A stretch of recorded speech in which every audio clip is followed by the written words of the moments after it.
그런즉 너희는 하나님께 복종할지어다. 마귀를 대적하라. 그리하면 너희를 피하리라. 하나님을 가까이 하라. 그리하면 너희를 가까이 하시리라. 죄인들아 손을 깨끗이 하라. 더마음을 품은 자들아 성결하게 하라. 야고보서의 주제는 뭐라고 그랬죠? 믿음에 대해서 다룬 성경입니다. 로마서가 믿음으로 구원받습니다 라는 구원에 대해서, 구원의 방법, 구원의 원인에 대해서 하나님의 은혜에 의해서 믿음으로 구원받습니다 라고 말해주고 있다면, 야고보서는 참된 믿음이란 뭐냐 라고 말해주고 있습니다.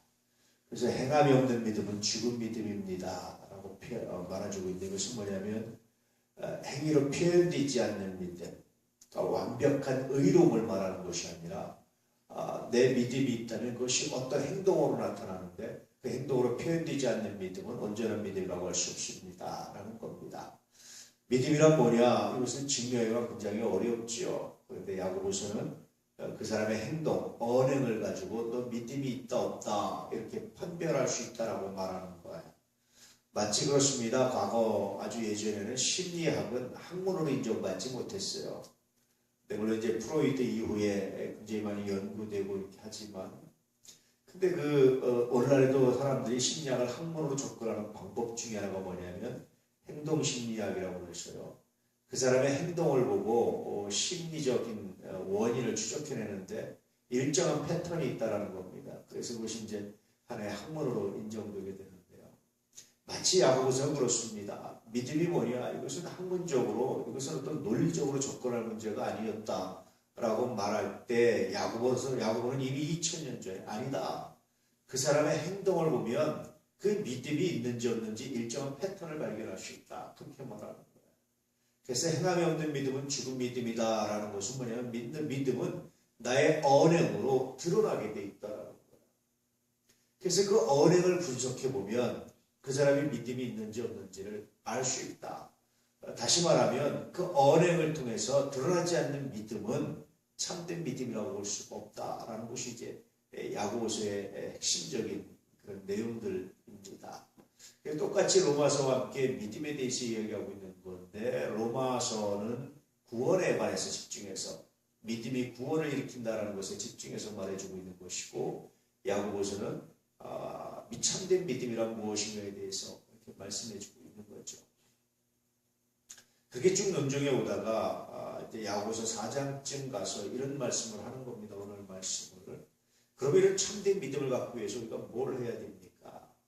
참된 믿음을 갖기 위해서 우리가 어떤 걸 해야 됩니까? 라고 이제 말하는 겁니다. 그럴 때 첫 번째로, 그런즉 너희는 하나님께 복종할지어다.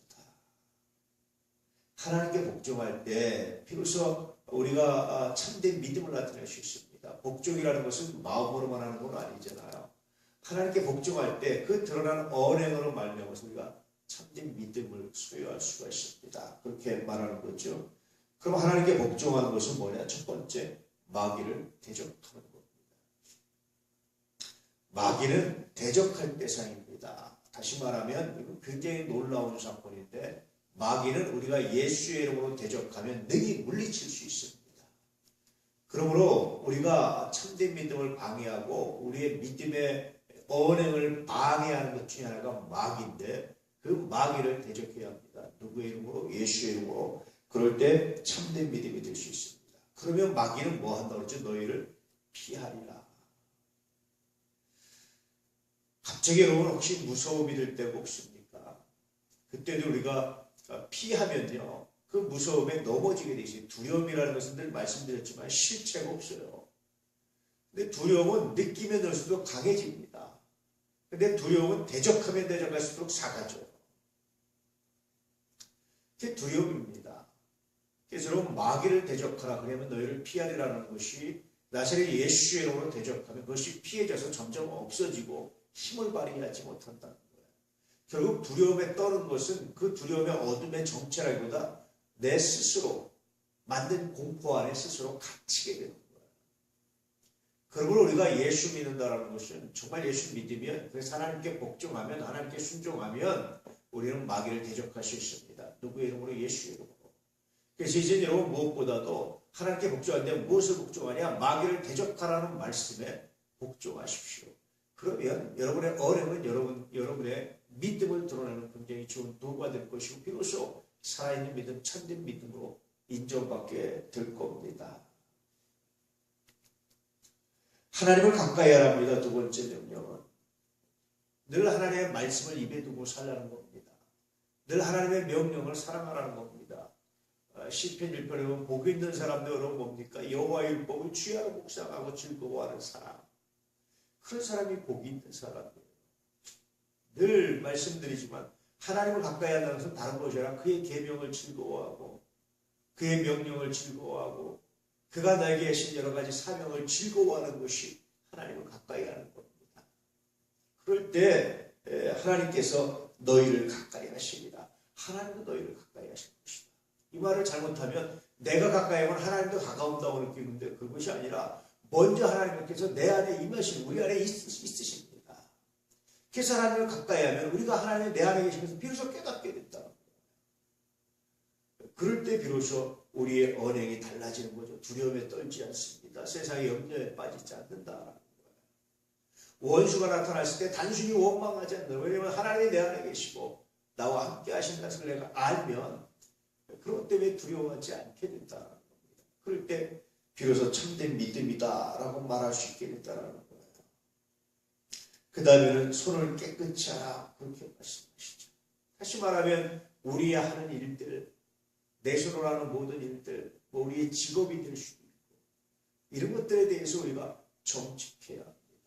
그래야 그것이 하나님께 순종하는 게고 그래야 그 정직이 너 왜 정직했느냐라고 물을 때 내가 하나님을 믿기 때문입니다. 라고 고백하는 것 그것이 바로 참된 믿음이다라고 말해주고 있죠. 그 다음에 마지막으로 두 마음을 품은 자들아 마음을 순결하게 하라. 두 마음을 버리라. 예수님도 말씀하시기를 하나님과 재물을 하나님과 만물을 겸하여 숨길 수 없다. 이 겸하여 숨기려고 하는 것도 두 마음입니다. 두 마음의 범위는 굉장히 넓어요. 하나는 참과 거짓 두 가지가 있는 두 마음입니다. 하나는 한 입술로 하나님을 찬양하고 한 입술로 저주하는 것 이거 두 마음입니다. 한 입술로 사랑한다고 하는 한 입술로 미워하는 것 이거 두 마음입니다. 근데 사실은요 사람은 다 두 마음 이상이 있습니다.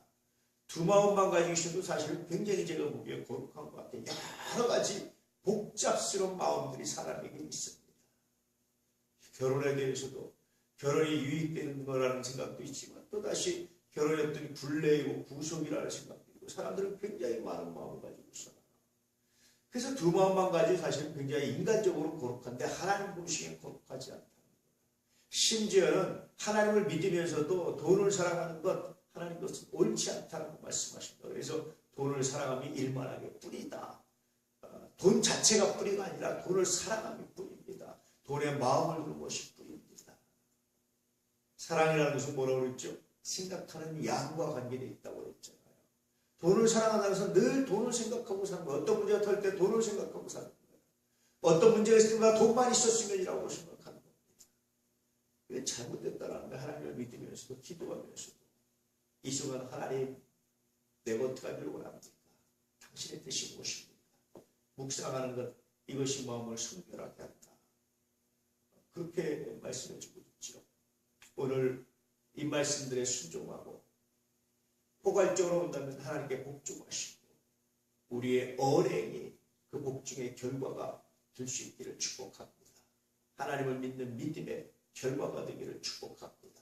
그럴 때 우리의 믿음이 너의 믿음이 참 믿음이다 라고 하나님 인정하시고 우리가 하나님 앞에서 서게 되신 놀라는 애가 있게 될 줄로 믿습니다.